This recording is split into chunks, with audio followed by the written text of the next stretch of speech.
And as crude prices surge and supplies tighten, several countries scrambling to manage the growing fuel crunch. Crude oil prices crossed $110 a barrel on Monday, levels last seen in 2022.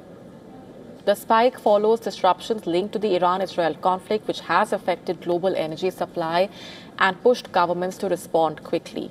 Across South Asia, authorities are introducing emergency steps to reduce fuel use and manage shortages.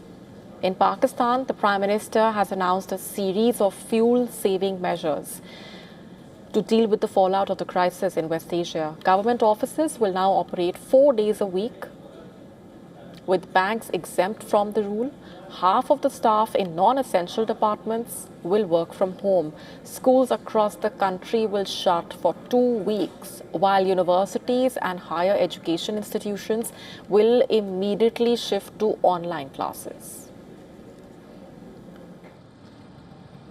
But hopefully all the schools will remain closed today because many of the institutions have already shared the message on social media that we will be taking classes online for the students. The Pakistan government has also introduced more than a dozen austerity measures.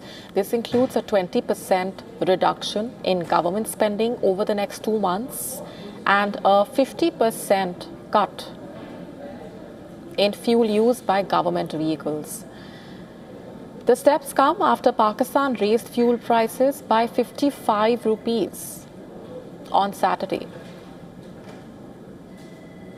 the largest single increase recorded in the country, in fact. And in neighboring Bangladesh, the government has started checking national fuel stock levels and introduced fuel rationing in parts of the country.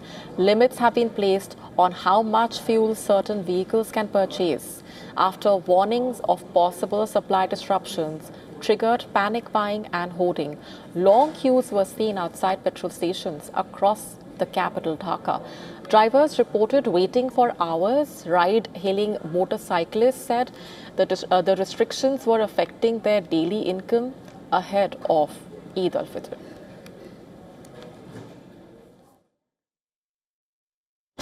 Yes, of course, any increase in fuel price will put us in big trouble. The fare will not increase for our trips. It will be disastrous. I hope at least the price remains steady. Otherwise, we, ride-sharing service providers, will be in trouble.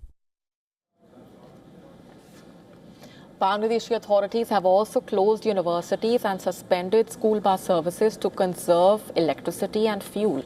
The government has advanced the Eid holidays as part of emergency energy-saving measures. The fuel crisis, our university buses are also being shut down from today. Today will be the last day that the buses will be running for the universities. After today, I do not think that the buses will be running due to the fuel crisis that is going on in our country. So I do think that all of these factors are contributing to the fact that our university is closing from today. Amid the crisis, India will export 5,000 tons of diesel to Bangladesh. The diesel will reach Bangladesh through a pipeline and will enter via the Parbatipur border. With the conflict in West Asia continuing, the fuel shock is now spreading across economies that depend heavily on imported energy. South Asian governments are moving quickly to manage supply, but the impact on consumers is already being felt.